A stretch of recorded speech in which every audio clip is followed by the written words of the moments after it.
moi je suis là pour le NPA Pantin et je veux passer la parole évidemment à tous les signataires de l'appel qui a été fait aujourd'hui, qui est un appel assez large sur les organisations de Pantin et on est heureuse évidemment que les gens réagissent justement à ça, c'est-à-dire autour du 21 novembre ou du 25 novembre, parce qu'il y aura aussi également un peu au national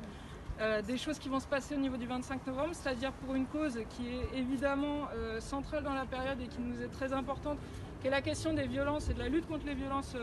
faites aux femmes, qui est par ailleurs cette année, à notre avis, pas n'importe quel sujet, précisément parce que, je l'apprends à personne, mais on est quand même dans une situation de crise politique, de crise économique, mais de crise sanitaire sans précédent, et qu'en réalité, à plein de points de vue différents, les femmes ont été les premières à payer les pots cassés de cette crise. Elles ont été les premières déjà très basiquement, alors ça a été dit un peu largement, puis oublié à la fin du confinement, mais en première ligne, c'est-à-dire dans les emplois qui sont les emplois qui ont continué pendant le premier confinement, les emplois les plus précaires, les emplois les plus essentiels aussi dans cette société. Et c'est quelque chose que peut-être nous les militantes féministes on savait, mais qui là a vraiment explosé à la face un peu du monde entier. Ça a été les premières évidemment dans le cadre de la santé, parce qu'en fait elles sont très très nombreuses et majoritaires dans les cadres de l'hôpital public à avoir été mobilisées contre justement le Covid et par ailleurs à avoir subi les casses successives de l'hôpital public qui mène aujourd'hui à la situation qu'on connaît, c'est-à-dire une situation dramatique. Enfin, elles ont été aussi en première ligne à la maison, si j'ose dire, alors à plusieurs titres. D'abord parce qu'en fait on sait qu'aujourd'hui c'est malgré tout les femmes qui prennent l'ensemble, la majorité disons des tâches à l'intérieur d'un foyer, et particulièrement quand il y a des enfants, et alors particulièrement quand on se retrouve en confinement et qu'il n'y a plus l'école et qu'il n'y a plus les cadres collectifs justement sociaux qui permettent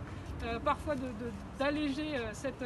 tâche. Et donc pour beaucoup ça a voulu dire non plus la double journée de travail qui était déjà en vigueur avant le confinement, mais la triple journée de travail avec le télétravail, avec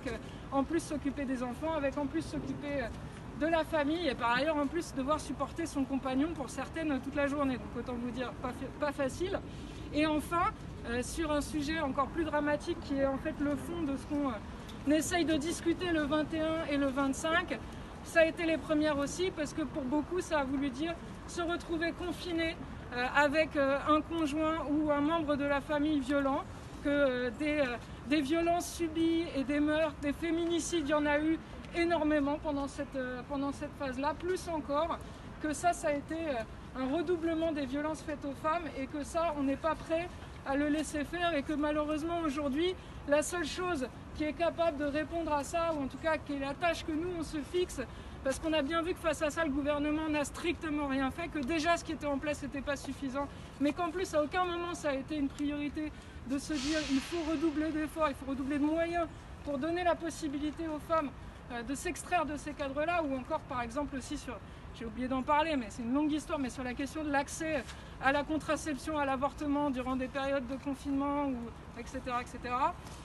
Et ben la seule chose pour nous, c'est de recréer des cadres de solidarité, des cadres de mobilisation de masse, des cadres d'organisation à l'extérieur de ça, qui soient capables de porter ces revendications-là, toutes ces revendications-là. Et c'est pour ça qu'on se félicite malgré tout d'avoir réussi à organiser ce cadre-ci, en se disant que par ailleurs, ça ne serait que la première partie de quelque chose qu'il faudra continuer, parce que évidemment cette situation, elle n'est pas prête de se terminer, et que face à ça, il faut que les organisations militantes réussissent à prendre la mesure, à s'organiser, à marcher ensemble, à organiser et à être présents sur ces questions-là, comme on a pu commencer à l'être par ailleurs sur les questions d'islamophobie, comme vous l'avez vu nous plus récemment, et parce qu'évidemment toutes ces questions-là impactent toutes les femmes. Et voilà, donc je vais passer la parole aux autres organisatrices.